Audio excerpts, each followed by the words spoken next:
India England మధ్య జరుగుతున్న 5 టెస్టుల సిరీస్ భాగంగా రెండో టెస్టు ఈరోజు విశాఖపట్నంలో జరుగుతుంది.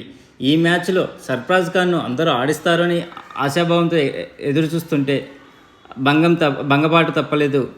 ఎందుకంటే ఈ మ్యాచ్లో పాటిదార్ టెస్ట్ అరంగేట్రం చేశాడు, కానీ సర్ఫరాజ్ ఖాన్కు అవకాశం ఇవ్వలేదు. మొదట టాస్ గెలిచినటువంటి ఇండియా బ్యాటింగ్ ఎంచుకుంది. ఈ మ్యాచ్లో యశస్వి జైస్వాల్ దిగ్గజాల సరసన నిలిచాడు. అదేందో ఒకసారి చూద్దాం. అలాగే ఆండర్సన్ కూడా ఒక రికార్డు నమోదు చేశాడు. అది కూడా ఇప్పుడు ఈ వీడియోలో మాట్లాడుకుందాం.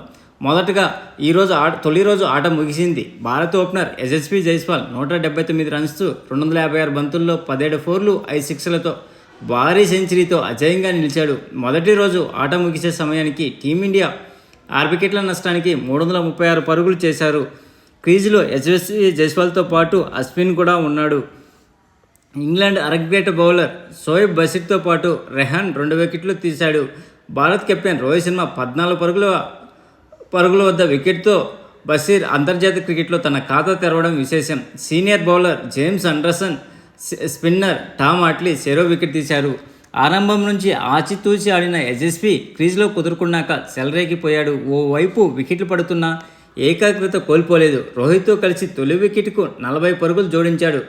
శుభ్మన్ గిల్ 34తో రెండో వికెట్కు 49 పరుగులు, శ్రేయస్ అయ్యర్తో 27 పరుగుతో మూడో వికెట్కు 90 పరుగులు, అరంగేటర్ బ్యాటర్ రజిత్ పాటిదార్తో 32తో నాలుగో వికెట్కు 70 పరుగులు, అలాగే అక్షర్ పటేల్తో ఐదో వికెట్కు 52 పరుగులు జోడించాడు యశస్వి జైస్వాల్. స్పిన్నర్లు, పేసర్లు ఎంత ఇబ్బంది పెట్టినా ఏమాత్రం అవకాశం ఇవ్వకుండా పరుగులు రాబట్టుకున్నాడు. ఈ క్రమంలో భారీ సిక్సర్తో సెంచరీ సాధించడం విశేషం. 151 బంతుల్లో శతకం పూర్తి చేసుకున్న జైస్వాల్ ఆ తర్వాత మరింత దూకుడు ప్రదర్శించాడు.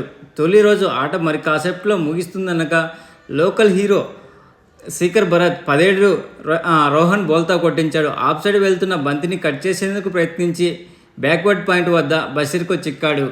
ఈ మ్యాచ్లో నాకు శుభం గిల్కు ఎన్నిసార్లు అవకాశం ఇచ్చినా మళ్ళీ వేస్ట్ అయిగానే వెళ్తున్నాడు. ఇతనికి అవకాశాలు ఇచ్చే బదులు ఇంకొక బ్యాట్స్మెన్కి ఇవ్వాలనిపిస్తుంది నా ఒపీనియన్. మీకేమంటారు ఒకసారి కామెంట్ చేయండి ఫ్రెండ్స్. నిజంగా శుభం గిల్ టెస్టులు ఇంత విఫలమవుతున్నాయి, ఎందుకు అంత అవకాశం ఇస్తున్నారు అనేది నాకు అర్థం కావడం లేదు. అలాగే ఈరోజు యశస్వి జైస్వాల్ తన రెండవ టెస్టు కంప్లీట్ చేసుకున్నాడు. అదేందో ఒకసారి రికార్డ్ చూసుకుందాం. First test last year West Indies మీద చేస్తే 171 పరుగులు, ఈరోజు సెకండ్ టెస్టు. అంతేకాకుండా 23 ఏళ్ల వయసు కంటే ముందు విదేశీ స్వదేశీ గడ్డపై టెస్ట్ సెంచరీలు సాధించిన 4వ భారత క్రికెటర్గా చరిత్ర రికార్డుకి ఎక్కాడు యశస్వి జైస్వాల్. యశస్వి జైస్వాల్ కంటే ముందు రవిశాస్త్రి, సచిన్ టెండూల్కర్, వినోద్ కాంబ్లీ ఈ ఘనత సాధించిన వాళ్ళు ఉన్నారు.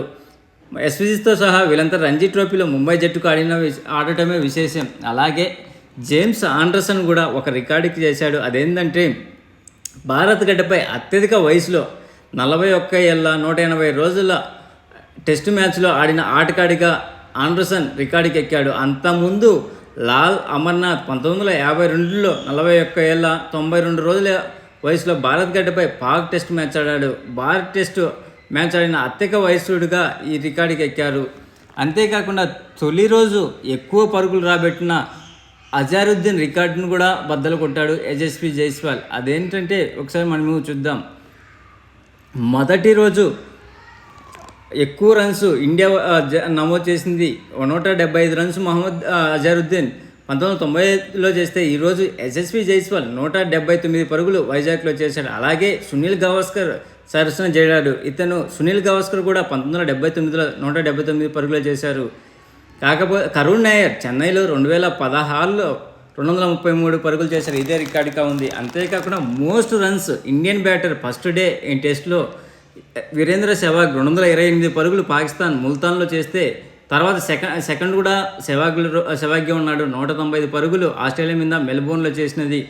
తర్వాత వసీం జాఫర్ పాకిస్తాన్ మీద కోల్కతాలో 2007లో 192 పరుగులు. అలాగే శేఖర్ ధవన్ శ్రీలంక మీద గాలేలో 2017లో 190 పరుగులు. వీరేంద్ర సెహ్వాగ్ వెస్టిండీస్ మీద 2006లో 180. ఈరోజు మ్యాచ్లో యశస్వి జైస్వాల్ 179 పరుగులు చేశాడు. ఇది ఫ్రెండ్స్ ఈరోజు ఫస్ట్ డే యొక్క రికార్డ్స్ ప్లస్ హైలైట్స్ గురించి ఈ వీడియోలో తెలుసుకుందాం. ప్లీజ్ ఫ్రెండ్స్, లైక్ చేయకపోతే లైక్ చేయండి, కొత్తగా వచ్చిన వాళ్ళు సబ్స్క్రైబ్ చేయండి. మీకు ఈ వీడియో నచ్చితే షేర్ చేస్తారని ఆశిస్తున్నాను. Signing off your Mahendra. రేపటి సెకండ్ ఇన్నింగ్స్ హైలైట్స్ గురించి తెలుసుకుందాం. See you tomorrow. Thank you friends. Good night.